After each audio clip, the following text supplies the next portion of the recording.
Well, hey there, all you cool cats and kittens.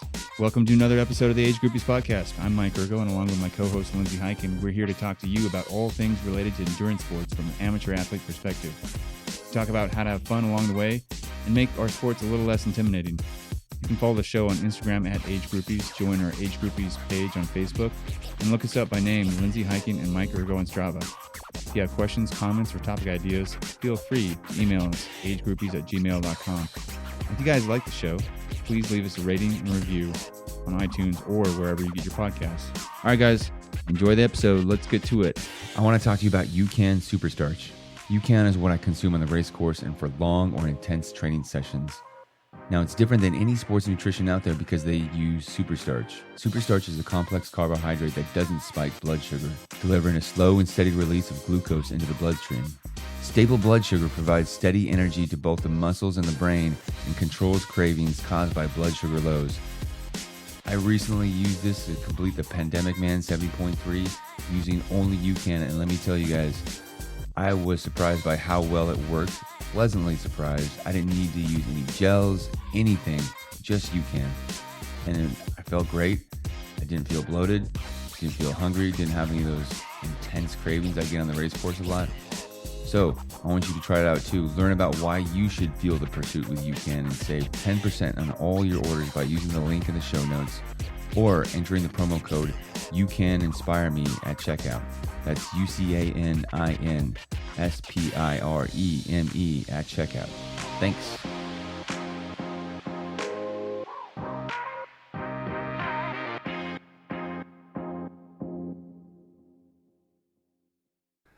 Lindsay, Heidi, good morning. How are you both doing today?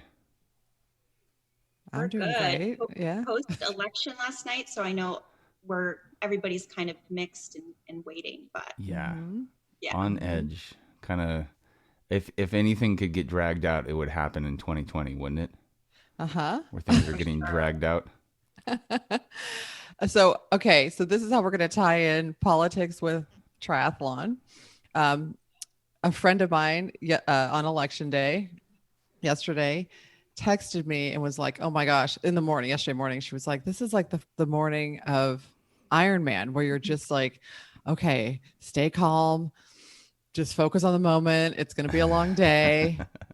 And I immediately was like, yes. And hopefully I won't have lost control of my bowels by the end of the day. That's the other part. So I think what's kind of cool, you guys, is the last Ironman that I did was Santa Rosa. I think for both of you too, as sort of an official Ironman. Yeah. Didn't you get Heidi, was it you that got your finisher photo ruined by someone doing push-ups? Absolutely. And I looked back and I did buy the photos and there were probably like 10 of them. That was amazing. We mentioned that on the episode that like, don't do push-ups at the finish line because other people are finishing, and Heidi immediately sent us via Instagram a picture of some douchebag doing push-ups right as she's finishing. I can't. I love doing push-ups, and it never crosses my mind to do that at the Ironman finish shoot. But it takes all kinds. Something funny but not funny that happened at my first Ironman finish line was the guy he was probably a couple hundred yards ahead of me. He went up to slap the Ironman sign above and he completely like knocked himself backwards and he fell on the ground. So maybe that was the same guy, and he's like, maybe I'll go low instead of high. Go low instead of high. Yeah. We'll try out the low route this time. Oh my God. Okay. So really quickly for people who may have not been listening to the podcast since the beginning, today we have our friend of the show, Heidi Buttery, on. Heidi's been on the show 2 or 3 other times. At least 2. Yeah, 2. Yeah, and I was thinking you guys just hit 100 episodes, so I can say I'm on like 2.9% of your episodes. Oh yeah. Yes. Yeah, you're OG because you're from the early days too. Yeah. Heidi was on when it was just me and my podcast. And so if you don't know, Heidi's Ironman athlete, obviously, and mom of a toddler and stuck in a pandemic with a 4-year-old. and hasn't killed anybody. So that's pretty amazing. Yes, you deserve a finisher medal just for that. Exactly. My family did say, for the record, we're going to, don't worry, we'll come down and bother you during your recording. So. Yeah, good. Absolutely. Aiden's welcome anytime. I expect to have Aiden on the show. That's Heidi's 4-year-old in the future when he's like an ultra distance runner and just crushing it. Yes. He's faster than me now. Yeah, I mean, he's amazing. Heidi's also a nutritionist. So go back in early episodes and listen to some of Heidi's great nutritional advice for, eating healthy while training. But today we want to talk about just whatever pandemic training. And mostly Heidi just recently did a self-supported ultra distance run. And I wanted to hear the race report from that. Yes. So yeah. So tell us a little bit about okay. So first of all, tell us what it was and why you were even considering doing it. For the run, right? So I think like everybody, our whole race schedule got kind of just thrown around. And, in the beginning, it was kind of like shifting a focus from race to no race. And I think I'm drawn to my running shoes the most. Like I love my bike, but I love my running shoes. And I think as a parent, lacing up, you can get out for 10, 20, 30 minutes.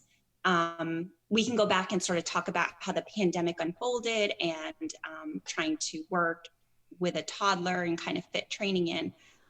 But we have helped this fall in terms of my son can go to a preschool program that's a little bit it's shortened for a couple of reasons. But my first PTO day, I knew was coming up, and I sort of like, I'm also a tax manager at a local family office. And so I had some PTO saved up, and I kind of like had gotten so busy during September and October that one of the things this year is just shifting focus. And I was like, well, how can I use this to my advantage? And I love running. I have a whole day off, and I haven't really done anything huge this year. So for me, I put together a 40-mile run that circled 5 parks. And as Mike can attest to for self-supported, I actually had it run by this Roberts Market local grocery store 4 times so that I would be light carrying my gear. So that was sort of the buildup to it. Is I hadn't really done anything big, and I wanted to utilize like what I was able to do during the year and just put it to a test. And I ran out of daylight, so ended up being 38 miles. Oh, is that all? 38 miles is far. Yes. And I wanted to point out, you guys, so Strava has a route builder feature. So I use this, but I also, during the pandemic, it was hard for me to kind of put a 3-month goal out there. So I literally decided to do this run like a week out, because I'm like, I can focus on this. Like work is a little bit slower. I can drive by the route and make sure that I'm on a safe route, a safe trail. Oh, that's good. Yeah. That's awesome. That's awesome. Was this replacing any race, or is like you just decided I need something to do? So yeah, this was, so a couple, I try not to get too excited about 2021 and having official things on the calendar, but I am considering some multi-day run events. So for me, I just want to know that I'm good on my feet for like 6 to 8 hours a day. So it's sort of a stepping stone. And also one of the things that I really cling to during the pandemic is time spent in nature. So for me, it's just so therapeutic to be out there for hours. Yeah.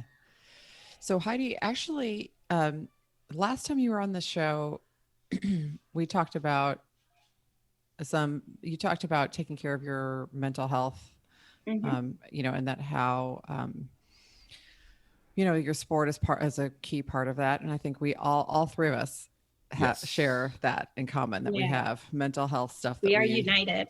Yes, we are. Boom. Boom. We're for the listener, we're high-fiving each other via Zoom about having mental health issues. So if you're out there and you have mental health issues, high five. So you have to laugh. yeah, seriously, especially during a pandemic. So let's rewind a little bit and talk about sort of your approach to the pandemic. I'm sure it's changed over time. I mean, I know mine has as things have gotten longer. Like, I mean, when they first said, oh, shelter in place, and it's going to be like 2 weeks. Yeah. And I was like, 2 freaking weeks. Wow. I mean, I thought that was so long. I couldn't imagine, I was like, what the, and now it's like, oh, I mean, I kind of think if they ever let us out like normal, I'll be tripping, you know what I mean? Yeah. Because it's been so long. So how did you first approach it, and sort of how did that change over time with both, I would say, all aspects of mental health, the family stuff, and also incorporating running or any other endurance sport into that? Yeah. So coming into 2020, about a month before that, I decided to take on Austria Extreme. For your listeners, because they're probably interested in the not statistics, but the numbers, it is a kind of an ultra Ironman in Austria, and it has a 2.4 mile swim in water that's usually under 50 degrees. And then it goes on a 118 mile bike ride for 14,000 feet, 13,000 feet. And then you run an ultra. You run like 27 something miles into the mountains with 6,000 feet. So let me really interrupt really quickly here. When I've talked about on this show that I'm going to be doing Ironman in Austria, I want to be clear, not this one. Just want to put that in there. No, it's not that extreme. No. So for me, it's important to point that out, because from a mental health perspective in 2019, I came forward and shared more things with people, including my coach who, I had known for 8 years at that point, 8 or 9 years, and said, also a very important, so he agreed to coach me for this. He's like, I love it. It's a different, path versus, doing maybe a different Ironman. You kind of want to go off the grid a little bit and train solo. And I said, very important part of this conversation before I left his office was, I want to share with you that I manage manic depression, bipolar, whatever you want to call it.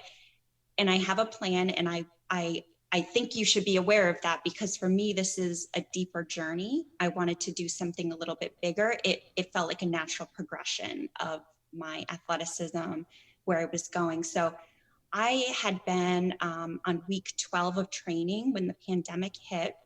And I typically manage my training schedule with work. I'm part-time, but then it tends to go up during training system, busy season. And coming into February, I was, just, as you guys know, when you're training for something, it's not about the race so much, but you have purpose and drive for other reasons. And all of a sudden it stopped. And so in the beginning, as we all know, we thought a couple of weeks. And I thought, a couple of weeks, the schools are closed, we can manage working from home. My training dropped a little bit, but we still weren't doing like social distancing. So, we were kind of as a team, I was training and doing solo. And again, then we thought, through the summer, the pandemic, or through June, but I thought my race is in June, I can kind of manage around this. But as we got deeper into it, realized that the time it was going to take away from my family in terms of my husband, who was the only other person that could watch our son in a safe manner, it just wasn't worth it to me. So I had to revisit those priorities, went back to my coach and said, in a way I was privileged to have the choice to cancel my race. So I made the decision not to do my race. I think I cried about it for a week because it's more about the journey, as you guys know. And we can leave it at there because I know I'm rambling about it. No, I love hearing what you have to say. And it's, I remember that you did cancel it. And I felt like, actually I canceled mine too. And I think I felt like for you, and I don't know if you felt like this, but canceling it in advance of it just getting taken away for me was actually kind of, it helped me mentally, to be like, okay, I've thought through this thing. No matter what happens now, I'm making this other choice not to go. Yeah, you have agency. It's on your terms. Yes. Yeah, absolutely. And I think, you know, the only way I'd be able to fit in a long training day, because training for Austria, my coach had, and I should go back too, because when I shared, you know, I have this diagnosis, he was just so cool about it. And I didn't even care if he was going to be like accepting of it. I was just like, this is who I am. And that was a big deal for me in 2019, is coming to that realization. And he was like, thank you so much for sharing this, because it ties me closer to the journey. And, you know, something along the lines of that. And so, yeah, that was just important. But the training, you know, it would definitely, like, it's different than a traditional Ironman training, because you're training for this ultra mountain run, which has thousands of feet of climb. So the bricks are like, you guys would appreciate this. Hutter Park, you're doing, like, I would do a 6-hour ride, and then I would run all the way up Richards Road up to Hutter, you know, 1.5 hour brick of just running uphill. It's so just uphill, Mike. It's a mountain hill in Northern California. Yeah, 2,000 feet of climbing. Yeah. But you guys, like, I loved it, and I was able to structure it in a way that I still spent a lot of time with my family, manage work, but that all had to change. I mean, even if I was going to still do the race, like, it just would have put too much pressure. And I think it's important to know your priorities before you take on a big goal like this. Yes. Yes. Well, I want to ask you, or at least make the comment that I think sharing your diagnosis with your coach had to help your coach to be able to design your workout plans and know, you know, what you're bringing to the table, like what's affecting you, and just have more data to better tailor a plan to you.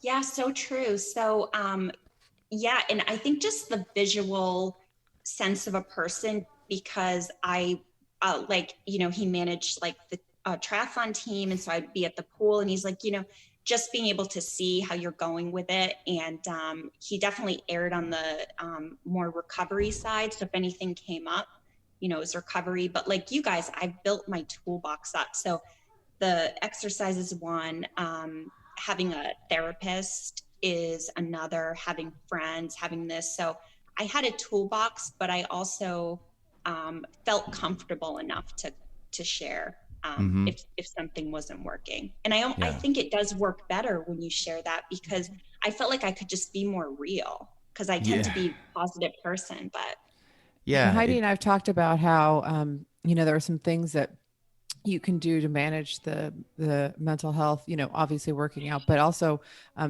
fatigue and sleep is a big thing that, you know, it's like we need good rest in order to help manage some of the symptoms of the mental illness. And so I think when you're training for something big like that, being honest with the coach about it is helpful, not only just in them getting to know you, but also because you really need to manage your rest. It's not like they just look and train things like, oh, they're a little fatigued. It's like, besides just being fatigued, there could be additional ramifications of me being like overly tired that we need to, you know, make sure that we're not doing that, so that I can actually live my life. And yeah. And I picked up a lot of good habits just working with my coach, in terms of getting up every day, doing some yoga, some stretching. And that wasn't counted towards training. That was just getting up and working on mobility.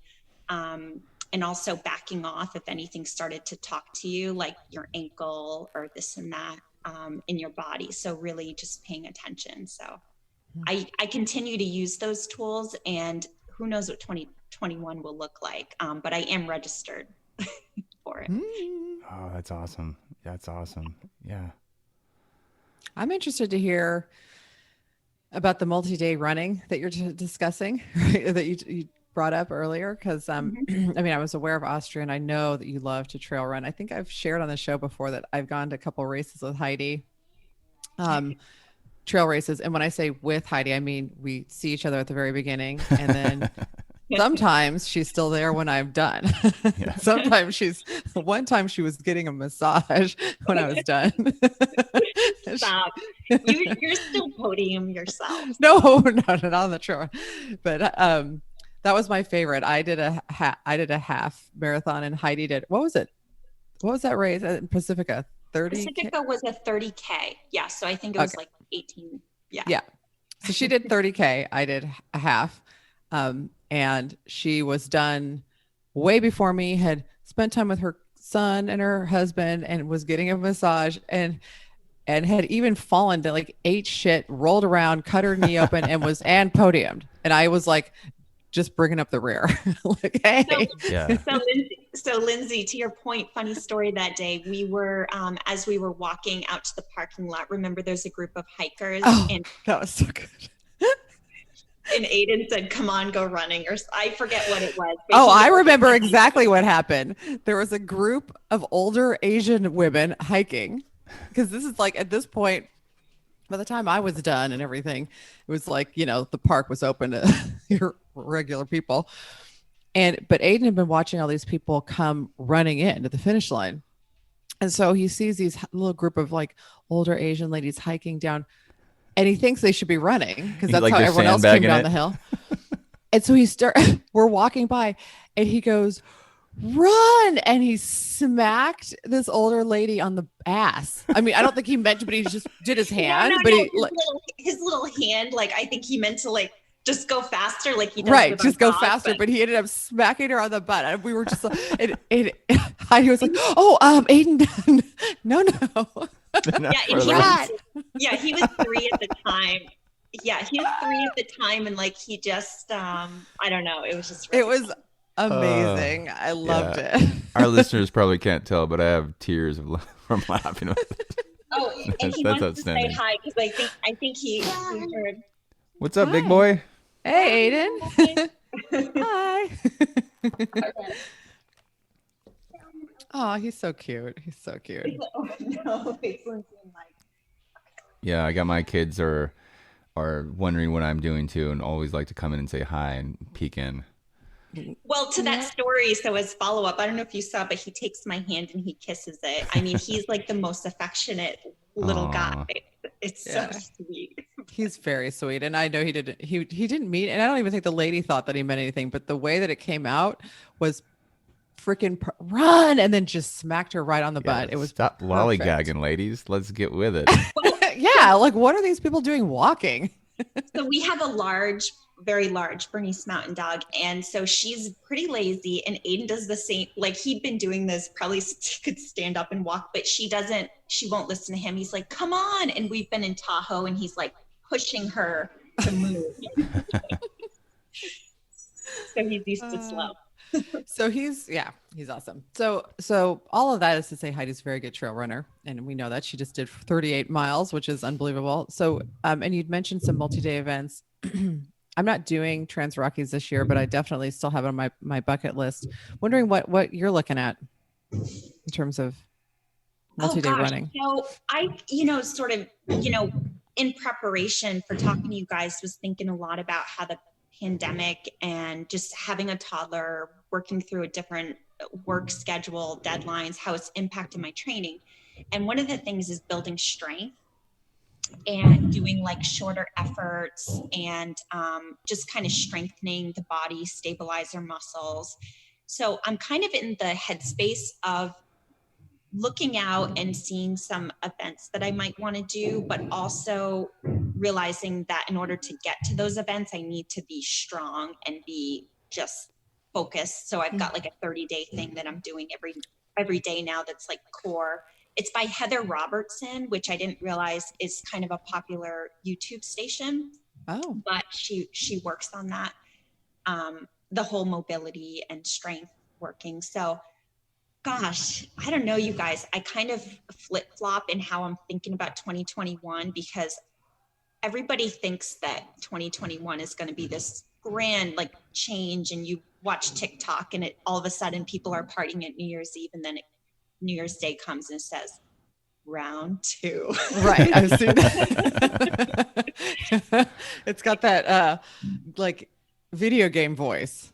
Yeah. Right. It it's like round 2. So I would say I'm loosely planning 2021 and I'm optimistic, but moving, so Lindsay, for your 50th, you had planned Trans Rocky. Mm-hmm. And something for my 40th I was thinking about is Ultraman Canada. It's the first time I've shared this, but Oh, yes. yeah. And so that would be 2022. And you guys, like, I don't want to come up with, oh, well, I didn't do the races that got me up to that point. Like, I'm just going to train, keep that like on my radar, and I want to be able to run those 52 miles strong. I know that sounds silly. Like, why would you do Ultraman to like think about that run? But in my mind, that's very like, that's the ultimate trail run or run. To do that. So I have that on the 2022 radar.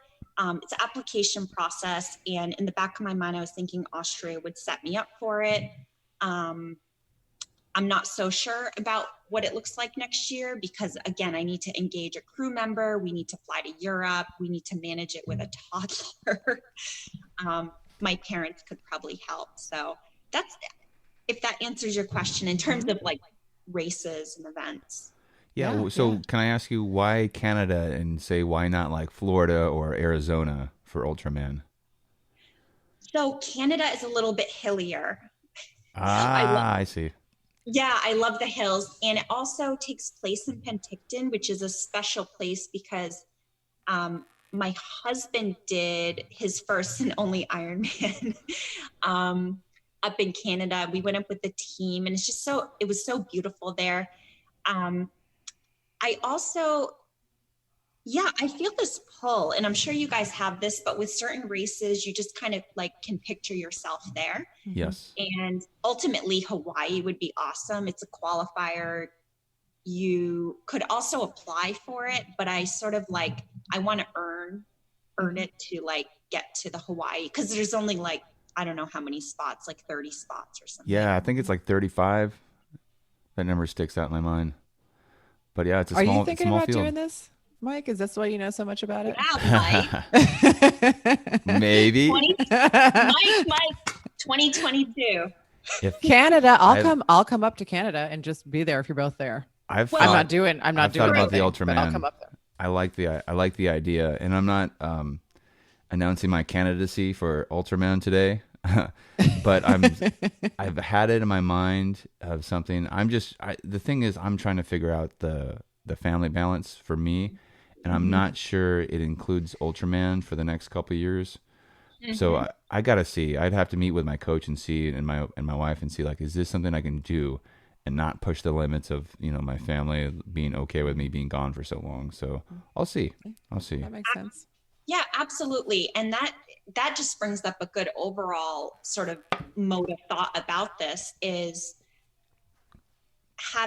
so we haven't had any family to kind of help out with our son. So we've done a lot of like just the three of us stuff. And, I work part-time in part so that I'm there for more stuff. We have one. I mean, I've heard 1 + 1 = 3, Mike. So yeah. So we have that. And I think when it starts to impede on that, and again, I'm a little bit naive when it comes to what that training plan would look like. I just know I want to be an athlete that has like a high level of fitness, and that my coach is convinced, and he's got a good track record, that if you're maintaining a strong amount of fitness throughout the year and you decide to do an event, you only really need 4 months. Now, Ultraman might be different, but having a good fitness base around that would be good. So it's such a balance, and even more than a balance, I like to call it a harmony. Like, how does the harmony fit into your life? And with Canada too, it's timed for over the summer. And for me, it's me, my son in summer camps, doing some nutrition stuff, not so much accounting work. So you have to think about the time of year that works out.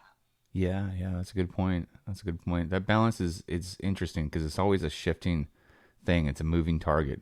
You talk about like, you're not going to plan a race probably right around tax season, and you're going to find out what works for your schedule, the time of the year, how old, the kid is, how your work life schedule is. So it's a lot of factors there. Yeah, and I've seen too the involving your kids in your training. I think like being flexible and focused is important, but like having your kids kind of come in do some of it, recovery. I was good. It was good balance for me doing my first couple Ironman races where I could do my long runs with my kids in the jogging stroller, and I plan it with nap time. So I'd have like two little kids, start like wobbling their heads and be like, this one's ready for a nap, pull it down. And this one's about done, pull it down. And, I could run for, a couple hours and they'd just be asleep, and it was great. And now they want to run alongside me. And so now it's like, well, that kind of works, but maybe for like my cool down run. It definitely changes. Yeah. I like, Heidi, what you said about what Tim said about maintaining a higher level of base fitness, a really strong level of base fitness, so that when you are inspired by a race, you then, have a shorter journey to that race, 4 months or whatever. And I think that that's kind of what my strategy is. And I feel like a lot of people I've spoken to, sort of the strategy for 2021 right now is hopefully there's some races, in the second half of the year, and kind of have those out there.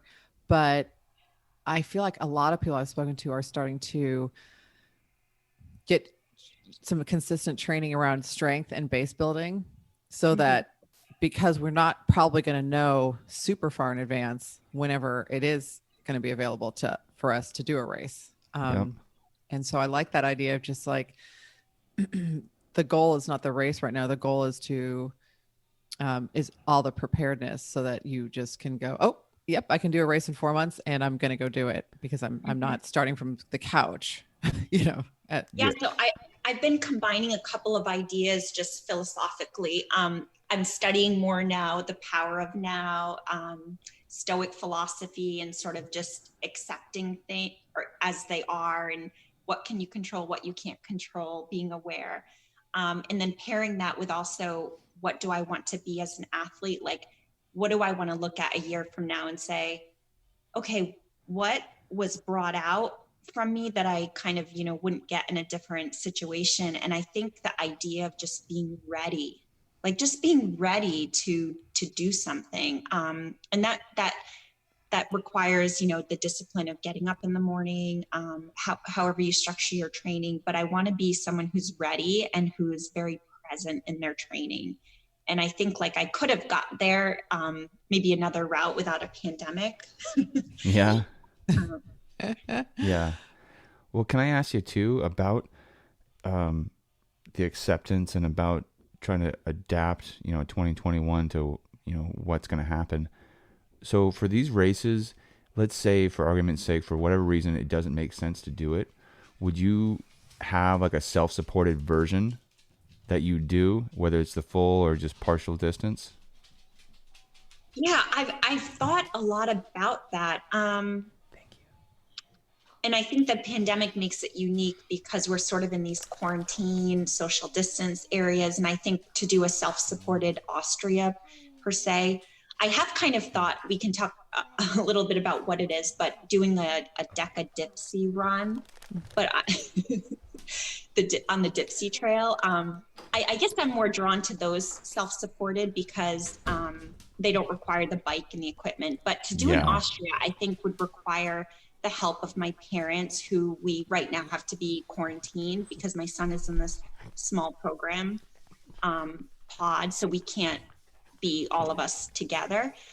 So I think next year, if we can get to a place, and then again, if it doesn't make sense to go, we wouldn't go to Austria. But maybe to do something big. But I think, like you guys have seen, I'm kind of attracted to the running. So the Deca Dipsy is kind of on my mind. That's got the coolest name too. Can you? So you know the Dipsy run, right, Mike? Yes. Yeah. Can you guys explain what the Deca Dipsy is and what the Dipsy is for listeners that don't know? Yeah. How far is the Dipsy? So the Dipsy Trail is 7.1 mile one way, and it runs from Marin Valley to Stinson Beach. And it's about 2,200 feet of climbing one way. So I got introduced to the trail hiking about 10 years ago. And then I just eventually got up to doing like a run. I did the double Dipsy I think like, I don't know, whatever. It was like my son was like a year old and I trained to do the double dipsy, which is the 14 miles because you go point to back over. There and back, yeah. There and back. And I finished at the beach and I was like, ooh, I want something more. So then I found out about the quad dipsy and I did that a couple years. And so the deca dipsy would be doing 10 times. So you'd have to start in Marin or start Simpson Beach and you would end up at the same starting point. If you were to do one length of it, which I highly recommend, there is a shuttle bus that will take you back to your car. But you could also have like a friend drive you up. So I've thought about the time of year you would need to do this. Like now is not the time with light and darkness. And I would like to bring pacers for friends. Bring friends for pacers. Oh, I'll pace you. I'll pace you for one. I've done one way. And I will pace you for one way. That's about all I can handle. It's 7 miles. So for the listener, I mean, and I know some listeners may not even be in a mountainous region. And so 2,200 feet may not mean much to you. But trust me, it's a shit ton of climbing. Yes, a metric shit ton. In a 7 mile. Yeah. Yeah. I mean, it's yeah. And I've kind of used my previous race times to kind of estimate. I mean, if you're doing the 10, it's a whole different thing. And I've kind of Googled around it a little bit, but one of my friends who organizes ultra events, she was like, she's from the Bay Area. And she's like, have you ever thought about doing the deca dipsy? She said it like a year and a half ago. And I'm like, that sounds like, wait, that sounds interesting. So I did a little Googling and, Lindsay, if you come out, you're not taking the shuttle, and Mike, you got to come down, but I'm thinking to have it like on the hours. So yeah, a long way of saying I'm kind of thinking about self-supported events, not so much in the triathlon space, but more towards the running. Yeah. Yeah. That's awesome. Yeah. We'd love to support you for that. And actually we could, one of the things I could actually support you for more than one leg, just not all back to back. I mean, if you're doing 10, just not I could do, legs. Leg 3 and leg 8 or whatever. So yeah, and I encourage the listeners and even you guys to look at the course profile because it starts off with 700 steps is the first mile basically. And there's such this like this period of gratitude that you have climbing up these steps because people have done them in memoriam of certain people. And it's just so beautiful to be a part of. I haven't gone up and run it during the pandemic because I will point out there's a lot of single track and it's just hard to avoid in its neighborhood. And so yeah, it's a little bit tricky. I've gone up to run in Marin during pandemic times, but it's mostly the Golden Gate National Rec area that's like much wider roads. So yeah. Yeah, Mike, you should check it out. You're close. You're not that far. Pretty close. Yeah. Yeah. No. Have you done the run at all? No. Okay. I've been flirting with doing it. I've seen it. It's been on my radar. It's on my radar. Yeah, I mean, besides being a challenging run, it's just incredibly beautiful. I mean, it's one of those things where it's super rewarding. At least for me, my pace was not a pace that it was like a normal 7 mile run. I mean, this was a much longer event, but it was beautiful the whole time.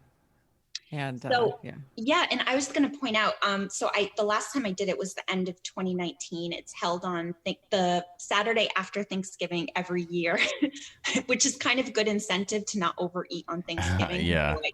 That's the quad, right? The Dipsy quad. The quad. And so I came into this one with a time goal of 90 minutes for each leg, or 95 minutes because I wanted to just be 5 minutes faster than I had been doing it previous. And I think like so much of this race and training is about mental health, and sort of something that I've worked on is being very steady, because bipolar goes up and down, up and down. So I'm constantly thinking about being steady. And so that's how I race and execute. And it was one of the rainiest years. About 3 hours in, it just started downpouring. But it made me feel so alive, and I kept that steadiness. And when I'm feeling emotional about it now, but on the last step, my family surprised me, and I was coming down and I had made my goal, and I just started tearing up, and it was like very emotional at the end. Because it kind of signified to me, like just holding it together, but just releasing that emotion. And it's, who cares who's looking at you? I mean, I wasn't like ugly crying or anything. But it felt so powerful. And I think that's the power that these races and training gives us. It's a different type of meditation and being present and in the moment. So it was a special finish. Thought about going this year. I don't know if they're actually, I think they might be having it, but it's just a little too single track. Yeah. Well, it's a great way of putting it. And I love how you train steady and you try to race steady, because the waves, I guess, if you want to call them, or the episodes that bipolar will bring out are up and down. And that steadiness is something that Mark Allen talks a lot about in his book, Fit Soul, Fit Body. And that steadiness is hard. It's hard. Yeah, absolutely. And I think sometimes we get scared to go out of our comfort zone and go way up too high or too low. But I think making incremental progress and, not saying I'm going to slam this race and shave 20 minutes off it, because it's like Lindsay said, it's a hard thing to pace. I mean, on one of the legs, you're literally I've lifted my leg up to get onto the next rock, because you're like doing this bouldering up this rock. So you can't compare that to when you're gliding down the hill and you can see the Golden Gate, park. Yeah, exactly. It's different. It's a different steady, but it's fun to go there psychologically and to kind of get in the groove. Amazing. It's amazing. I like the idea of the steadiness too. I don't have the bipolar, but just, I think steadiness is something that in training, and the idea of like incremental improvement is something that I think we all could benefit from, because it is easy, at least I feel like it's easy to maybe to compare with other athletes when you're out there on a course or whatever. And so Heidi, I really, admire your ability to sort of just kind of bring it inward, I guess, Right. the focus and that's, I think, really good, because I'm inspired by you on that, because I can definitely get lost in comparing and being competitive with other athletes. Like, I don't think of myself as a competitive person, and I always say that I'm not, but I am in a certain sense, because I'm comparing, and trying to, put everyone in a place like, well, Heidi can run 38 miles. I don't think I could run 38 miles. Like, it doesn't matter. None of that matters. And like you were saying, it's just this bringing the focus inward about the journey and about steadiness and learning about yourself in that journey is really way more important and deep than anything external that's on the course. It's funny too, because I definitely will get that competitiveness feeling, and it comes out in different ways. And it was probably, was it 2012? I won the Team Sheeper Donut Eating Contest, and I'm going to be proud of that. And I went against my husband too. It's how many points donuts you can eat in an hour, but there's also the apple fritter, fastest apple fritter. Ooh. And I had a piece fall on the ground. This is before I became nutritionist, right? But I had a piece fall on the ground and I ate it. So I would say my competitive nature is there. My husband likes to point out, but I think for the long haul, or like track practice, like the competitiveness is great. I think it helps push you, but for the long haul, yeah, Lindsay, like you said, I like to kind of just view it as incremental, and just we're all coming at it from different angles. Like, again, Mike has 2 small children. I have 1. I don't know. I wish sometimes maybe he'd have a playmate and make things easier. But as Mike could say, they play sometimes they pull hair. So it's a mixed bag. It's a break even. Yeah, exactly. Yeah. Well, what I've observed about you, Heidi, is that the incremental improvement and the focus is leading up to the event, and then it's like doing the footwork and then turning over the results. Because on race day, Like, so Heidi at Santa Rosa, we were in this swim chute right next to each other. And when it was our turn to get into the water to start Ironman Santa Rosa, we were chatting on our way up there and just kind of relaxing. And then like right when it was our turn, I just was kind of gonna get into the water. Heidi, like, I don't even know, you were just gone. She just like, I mean, it was just like, have a good race, Heidi. I mean, you were just like, and I just watched, it was like, I was still kind of getting in the water and I watched her just like, it was like beast mode got turned on. I was like, holy shit. I never saw her again until I was done. Yeah. I mean, it was pretty amazing. So I think that idea too of like competitiveness can be good, but what you're doing is you're being like intentional about all the training and all of the stuff leading up to the event, and then being able to turn over the results of that work at the actual event and just go for it. I think is also pretty cool. Well, I have a 7-year-old birthday girl who needs me downstairs. Oh, yes. Happy Oh my gosh, look at that crown. Yeah. That's happy pretty birthday. amazing. Happy birthday. Happy birthday. They're saying happy birthday to you. So we're going to go open some presents. So I will let you both continue this. Yeah. We could talk all day. I mean, Thanks, Mike. Happy birthday. And yeah, we'll wrap it up soon, but we can wrap it up without you. Heidi, great to finally talk to you on the show. I know you've done a couple episodes with Lindsay, but best of luck with everything. And I know we'll have you on again soon. keep up the good work too. Will do. Bye, Mike. All right. So we can pretend we're on our bikes. Lindsay, the other day, I was really thinking about people who have just impacted me, and like thinking about dedicating miles and putting good energy out there. And I think it was such a privilege to see you come down the Ironman finish chute. And, that moment for you, I'm sure lives on many ways, but it lives on for other people. So oh, that's I know awesome. this year is tough, but sure. Yeah, that was, it was awesome to finish and have, my teammates and friends there, and, see you and Josh and my daughter. And I mean, that was pretty cool. Cause I think doing a lot of the training you and I did solo or with each other, solo from the team, was awesome.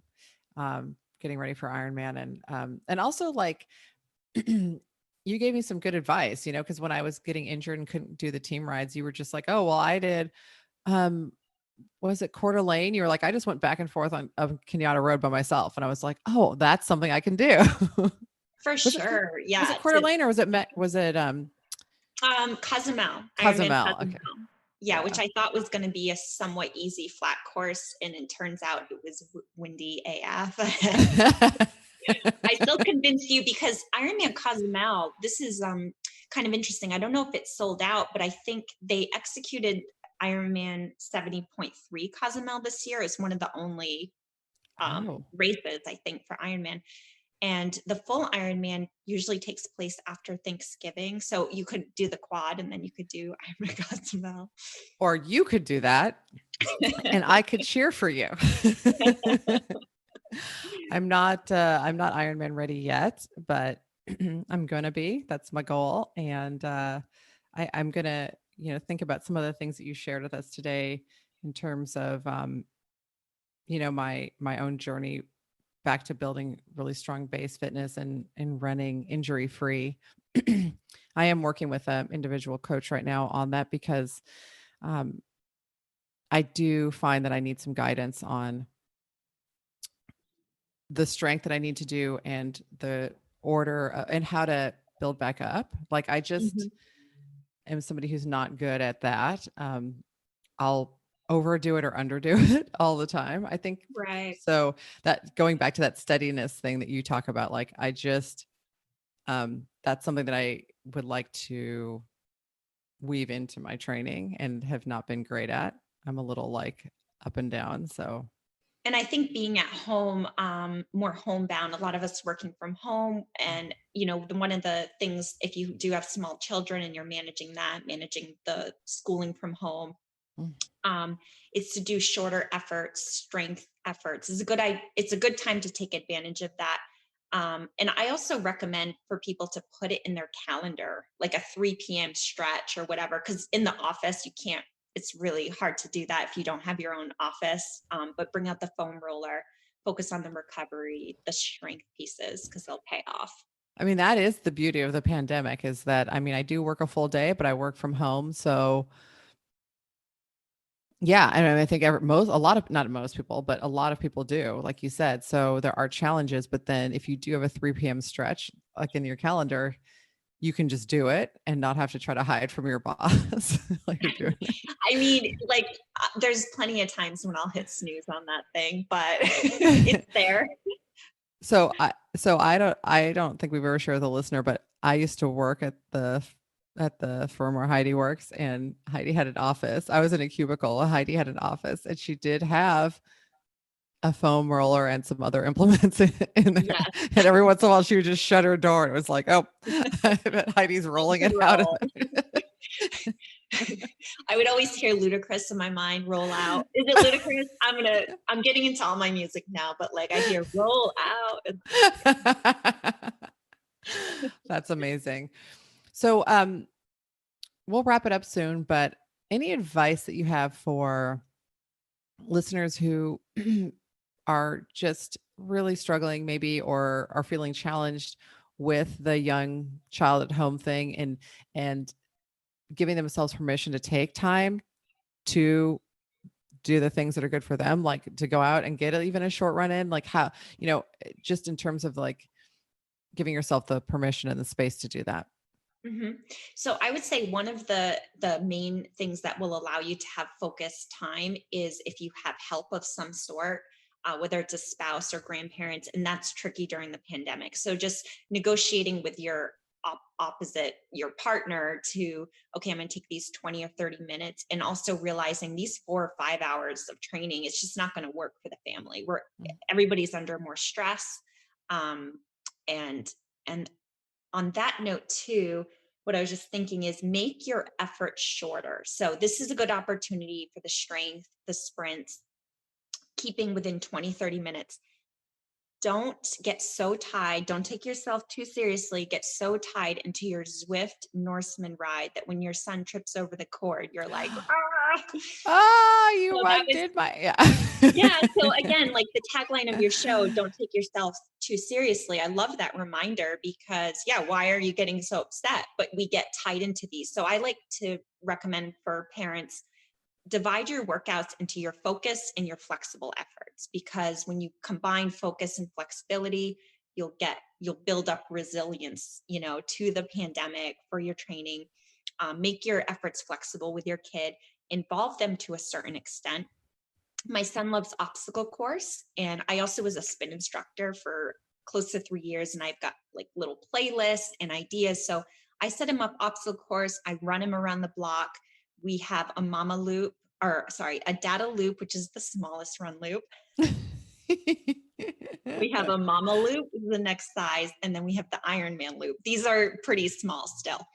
And I'm telling you, put your kids, tire them out a little bit, let them do their fitness piece, because they want to move, and then hop on your bike.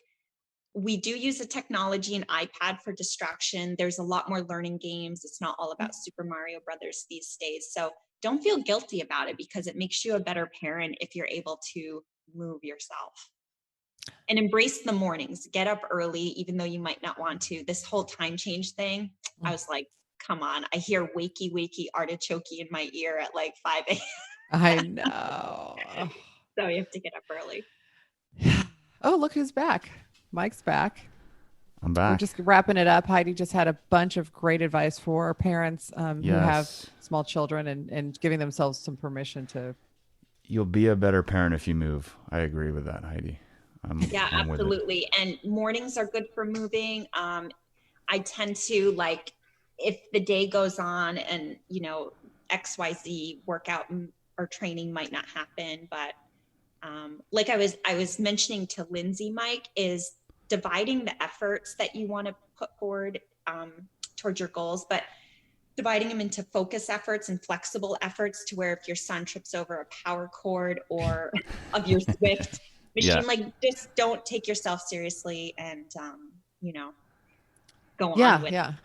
That's I love great. it. Having a couple things maybe on your calendar that are a little bit focused, like, hey, I really, want to give myself this time this week and work it out with your partner. Like these 2 times I might need these 20 or 30 minutes, like are really important to me, but everything else is flexible. And like, these are like there's must have versus like nice to have in terms of, your workout, but give yourself permission to have a couple must haves so that you can, stay healthy mentally and physically. And then you talking it over with your partner and with your family is important. So they're on board. They don't think you're just ditching them, but they understand how important it is to you. One other thing I would add is to have family activities too. Like at a certain point, it might be this weekend, we're doing the Batman and the Wonder Woman 5K. So awesome. Those will happen. Yes. Awesome. So I was going to say too, Mike, that was another point I would just want to share is do family activities and be creative, do something different. We have never been a family that we get into like watercrafts, but we live kind of close to the bay.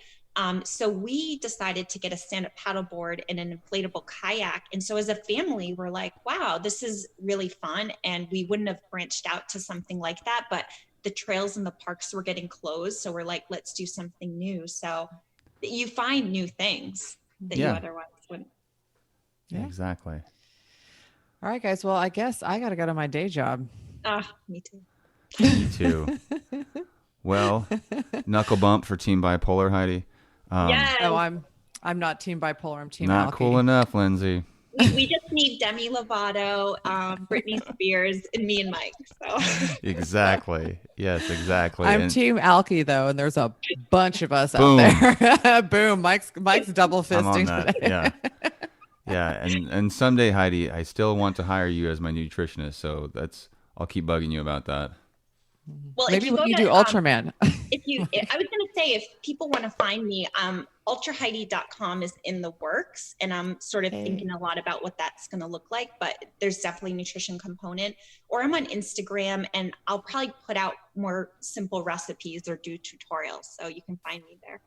We'll put Heidi's links to her Instagram in the show notes. And I have to say, she's a great follow, really beautiful pictures. Yes. Of nature, trail running, cycling. I mean, it's big beautiful. Smiles. Mm-hmm, mm-hmm. Yeah. If you want a little bit of joy, there's no negativity. Like if you're on mine, you might be seeing like a lot of black fists and stuff right now and like some angst, but Heidi's is nothing but pure like endurance, joy and food. Yes. And kids. So, I would say food, family, fitness. That's food, right. Family, fitness. Done. Boom. Like it. All right, guys. It was my pleasure. Thanks so much. Yeah, thank you, Heidi. All right. Have a good rest of the week, y'all. All right. Later. Bye. Later. Alrighty. That concludes today's episode of the Age Groupies Podcast with me, Lindsay Hiken, and my co-host, Mike Ergo. We really hope you enjoyed it. You can follow the show on Instagram at Age Groupies, join our Age Groupies page on Facebook, and look us up by name, Lindsay Hiken and Mike Ergo on Strava. If you have questions, comments, or topic ideas, feel free to email us at agegroupies@gmail.com. If you enjoy the show, please leave a rating and review on iTunes or wherever you get your podcasts, as this really helps us get more exposure while we try to grow this little venture. And of course, if you have friends you think might like the show, please be sure to share it with them. But for now, thanks for listening, and we will talk to you next week. I have to ask, is the video out there? Because, I did get ready for you guys, but I'm still in sweatpants. No, the video's not out there. No. And the reason you're only seeing me from the shoulders up is that I couldn't even be bothered to put bra on today. But are you wearing pants? I do have pants on. Yeah, I do. I got the pants on, but I was like, nah. You guys, I had a dream when I was, I think, 8 or 9, maybe 10, that I got so fat that my mom took me to Mervyn's and made me buy a bra. And all the kids from my school were there making fun of me. So. Oh my God. I woke up like, oh, thank God. That's why when Mervyn's went out of business, I was like, yeah, fuck you guys. They didn't do anything to me, but they were my dream. We should leave that in the episode. Oh yeah.